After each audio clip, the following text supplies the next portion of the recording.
All right, let's dive right in. Today, we're talking about a choice that's unfolding right now at the very core of artificial intelligence. And look, this isn't about building bigger models or chasing faster processing speeds. Nope. This is about something way more fundamental. How do machines actually know anything? Is what they know just a shallow echo of our world, or is it a genuine, deep understanding? That's the question, and it really boils down to this. Are we building mimics, or are we building minds? So I'm going to bet you've used AI already today. Maybe you've chatted with a bot or had it write something for you. And yeah, it probably felt pretty smart, right? But did you ever stop and wonder, is this thing really getting what I'm saying? Or is it just an incredibly sophisticated parrot, just spitting back patterns it's seen a million times before? Because let me tell you, the answer to that question, it changes absolutely everything. Okay, so this whole conversation really boils down to two completely different ways of thinking about AI. On one side, you've got what's called pattern mimicry. That's the engine behind basically every AI tool you use right now. But on the other side, there's this new emerging idea, semantic comprehension. And I gotta be clear, this isn't just some small update or a minor tweak. We're talking about a total revolutionary shift in how we even think about building intelligent systems. All right, first up, let's pull back the curtain on the reigning champ, the pattern mimic. Because to really get where we're headed, we've got to understand exactly how these things work today. So, what is pattern mimicry?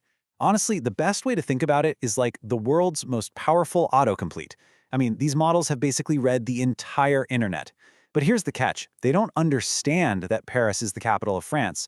Not really. What they know is that after seeing trillions of sentences, if someone types, "the capital of France is," the statistically, overwhelmingly most likely word to come next is Paris. That's it. It's all just probability. It's math, not meaning. And building one of these, well, it's a monumental undertaking. You start by scraping together a ridiculously massive data set. We're talking trillions of words. Then the model just churns through it, constantly trying to predict the next word in a sentence. Every time it gets it wrong, it calculates the error and adjusts billions, literally billions, of tiny little knobs or parameters. And it just does this over and over and over again, non-stop, for weeks, sometimes even months. And the cost for this brute force method? You're looking at up to $500 million just to train one single top-tier model. Now think about that. That's not just expensive, right? It's a colossal barrier to entry. It basically guarantees that the power to build the future of AI stays locked in the hands of just a handful of massive tech companies. But here's a really critical limitation, and you got to wrap your head around this one. The model's knowledge is completely frozen in time. The second that training process stops, that's it. It's like a photograph of the internet on that day. It can't learn anything new. A huge scientific breakthrough happens tomorrow? It doesn't know. A major world event? Nope. Not without going through that whole $500 million retraining process all over again. So, this whole mimicry thing? It has some pretty serious consequences, especially ethically. First, you get what's called cultural homogenization. Basically, whatever the dominant culture is in the training data, well, that becomes the default worldview for the AI, for everyone. Then there's that temporal freezing we just talked about. Its knowledge is always stuck in the past. But maybe the most dangerous one is bias amplification. Look, if the data it learns from has biases, say a statistical link between certain jobs and genders, the AI doesn't just learn that bias. It reinforces it. It turns it up to 11, amplifying our worst patterns. But what if there's another way to do this? That brings us to a completely new paradigm. Let's call it the interpreter. An AI that's not designed to just mimic, but to actually understand. Okay, so instead of just playing a probability game with words, this approach is built on something called semiotics, which is really just the study of meaning. Here's a simple way to think about it. The word home is a universal idea, right? We all know what it is. But what home means to you is completely unique and personal. It's different from what it means to me. This new kind of model, it doesn't care about predicting the next word. It cares about understanding what a concept like home means inside your specific personal context. And get this. Forget those multi-month, $500 million training sessions. This model processes new information almost instantly. It's a process called tokenization.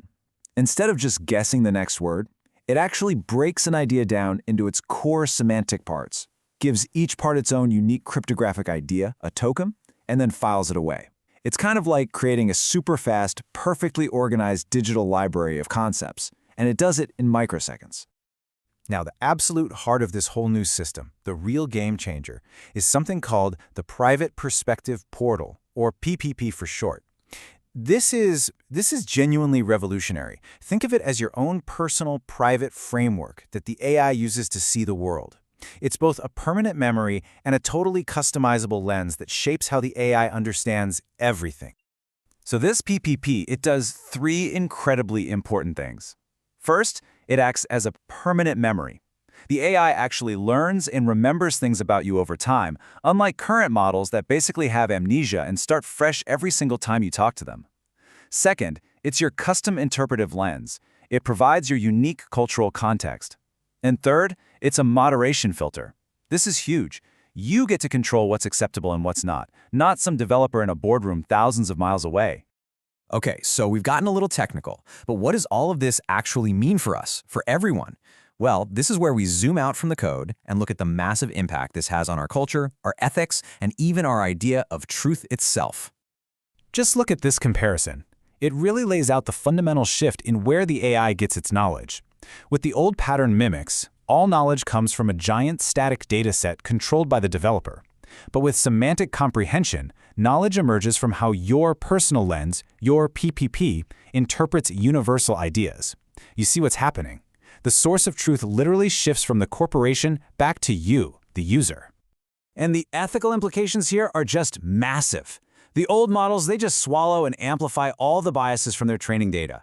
But the new model, it uses your PPP as a powerful filter. Let's take that example of the word family.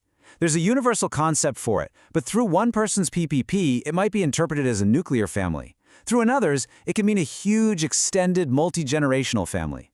The meaning becomes culturally specific and appropriate because you are the one defining the context. And what about memory? Well, right now, every time you talk to an AI, it's like meeting a stranger. It has an ephemeral context window, which is just a fancy way of saying it forgets everything about you the second the conversation ends. But the PPP gives the AI a persistent, permanent memory. It learns, it adapts, it grows with you.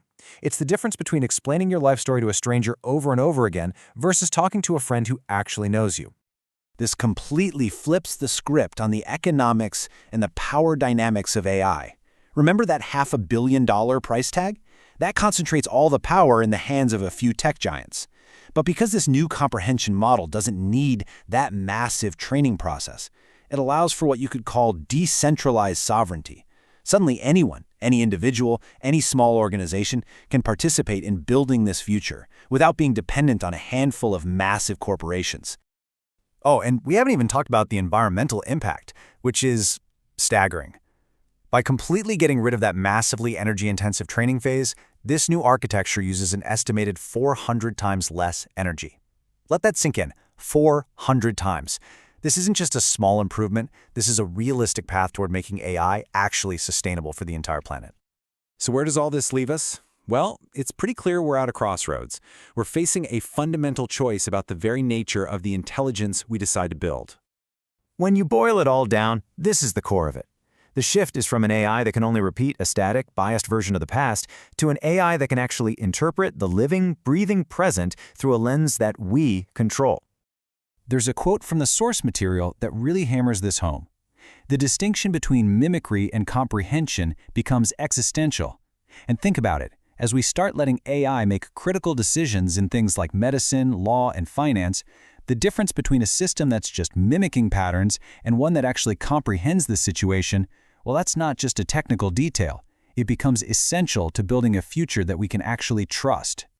And so that really leaves us all with one final question to think about.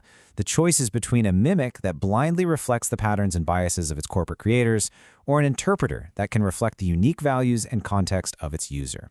So what kind of intelligence are we going to trust with our future?